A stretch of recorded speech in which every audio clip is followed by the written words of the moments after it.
What's going on, everybody? Quick one for you. This should be fun. Okay, so I'm dealing with this literally on two different files right now. And I feel like I got to get the word out there. So, this comes up pretty often. Why don't we have a clear to close yet? There's so many different reasons why we couldn't have a clear to close, but I think the big one today, I'm going to be picking on a little bit on real estate agents. Just is what it is. But it really sucks because real estate agents on occasion will put a lender in a position to where it's like, well, there's a reason why we don't have a clear to close. It's been expressed to you. This is what we need. Help us out because we want to help you out. Everybody wants the client to win here, but everybody's got to do their part. So I'm going to give you a scenario. I'm going to give you literally two of these I'm dealing with right now. And I would say this is something I deal with pretty regularly in the state of California. Keep in mind, Patriot Pacific, we do loans all over the country. California specifically is really funky when it comes to VA loans on certain things. So today I'm going to just give you a scenario because it could be on so many different levels on why we can't get it clear to close, but we're going to talk about termite repair specifically, okay? So in order to get a clear to close in the state of California using a VA loan, that's the key. We need a termite report and a termite clearance prior to clear to close, okay? Other loans, not so much. If you talk about like a conventional loan, not too worried about it. And there's even a lot of different types of loans where we could sit there and play with, we basically prior to funding, as long as we get the information in, we're good. But with the VA loan in the state of California, we need that prior to clear to close. Now, it's possible that there's a bank out there somewhere that probably wouldn't care about that. They're not going to move forward, but it's extremely rare because it's just a condition. Now, here's where it gets silly. Almost always, the buyer's agent, so the borrower, the person that's borrowing the money, the buyer's agent, they aren't educated and they start getting pressure from the seller's agent saying, hey, you need to lift loan contingencies. And so at least for me, I can't speak for all lenders, but for me specifically, I give an update, a daily update every day. This is where we are. This is what we've done. This is what we're doing. Here's what you can expect in the next few days. So I do that every day unless it's a federal holiday or a weekend, right? So the borrower's agent knows what's going on, but they're not really conveying what's going on, or they're requesting it, which just happened on one of these. They're requesting it from the seller's agent, but the seller's agent is like, we don't care. We'll do it whenever we want to. Well, why would we do that if we don't have a clear to close? I'm telling you, we hear this all the time. Well, why would we do the termite repair if we don't even know we have a clear to close? We're not doing that. And then we simply have to go back and say, well, then we cannot close, nor can we get a clear to close or lift loan contingencies. Here's why. First off, when you talk about VA guideline in the state of California, also by CAR, it says very clearly that it has to be done. But here's the big one. When you go back to the RPA specifically, if you are accepting an offer, so now I'm going to talk to sellers agents real quick, and sellers in general. If you're looking to sell a house, this is important. You've accepted a VA loan. It's a veteran. You've accepted that loan.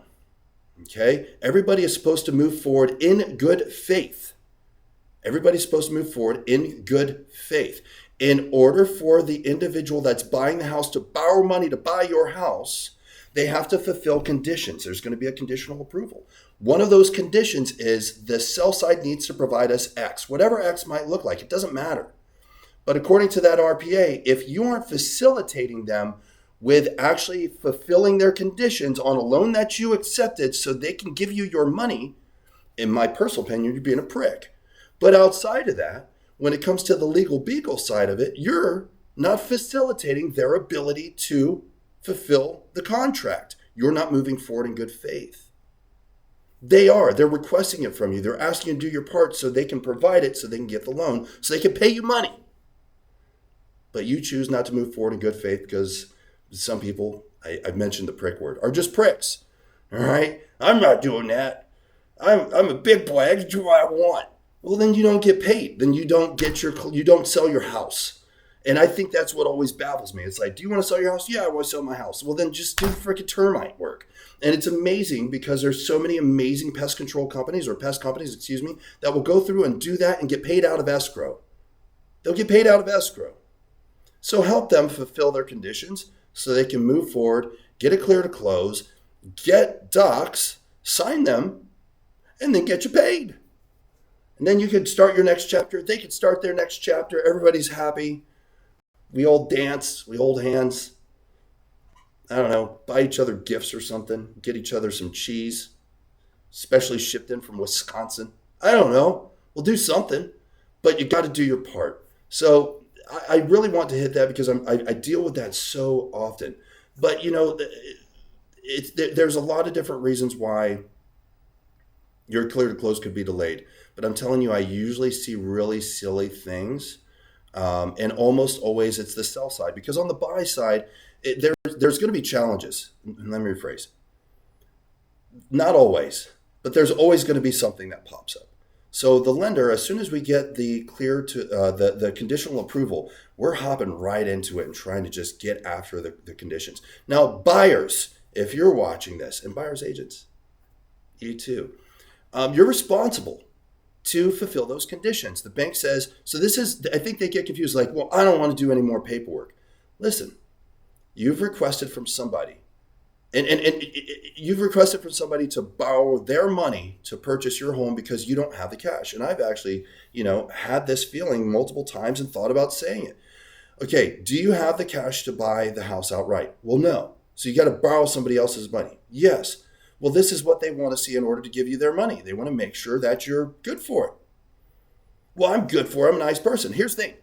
Kris, I think you're a great person.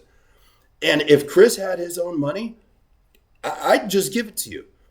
But guess what? If Kris had his own money, I wouldn't be talking to you. Kris would be on a yacht. All right? I'd be on a yacht, sailing in Monaco, doing all sorts of weird things. I'd be doing weird things on a yacht. I'd be having a good old time. I wouldn't get in the ocean because I don't get in there. Things in there kill you. I eat everything in there, but I won't get in the ocean. So I'm going to make sure the yacht has a swimming pool or like a spa or something, and I'll be in there. And you'll be talking to somebody that works for me that'll be telling you the same thing, because Kris on the yacht would say, well, if I'm giving up my money, $500,000 or more, to an individual to buy a house, I want to make sure that they can fulfill that debt. They have the ability to repay it. Therefore, ask them for this stuff so we can check it, make sure we get it, look at it, and then we thumb it up and give them my money. So that's all the bank's doing. And then to sit there and say, well, I don't want to do any more paperwork, then maybe you shouldn't buy a house. And because think about it, I had a dude actually say this to me last week. He says, I just bought a refrigerator. I just bought a refrigerator and I didn't have to do this much paperwork. Was it a refrigerator worth $500,000? Folks, we're talking about a lot of money here. The only reason a lot of this stuff gets delayed is either A, people aren't moving quickly enough, understanding that time is of the essence. The lender does not create that contract. You, the buyer, and you, the seller, you create a contract using the people that you hired, your agents. You created a contract with each other to move forward in good faith that has wickets that you got to hit. Okay, when the lender finally gets that contract, we look at that contract, the RPA, and we look at the timelines that you directed and dictated. We aren't putting anything on you. So we're going to move as quickly as we can to fulfill your contract, but you have to do your part too. Just move quickly, move diligently, move forward in good faith. Sellers, just because you aren't getting the money and you're not borrowing the money, if you want to get that money transferred to your account for the sale of your home, if there's a request, do your best to move forward in good faith and help them fulfill that contract. I'm going to fulfill that as well. Anyways, that's all I got. I just sat here and rambled on for 9 minutes. I like doing these at like 5 minutes or less, but I got passionate today. I got all worked up. I'm probably thinking about that yacht. But that's all I got. Appreciate you all, and I'll talk to you all later.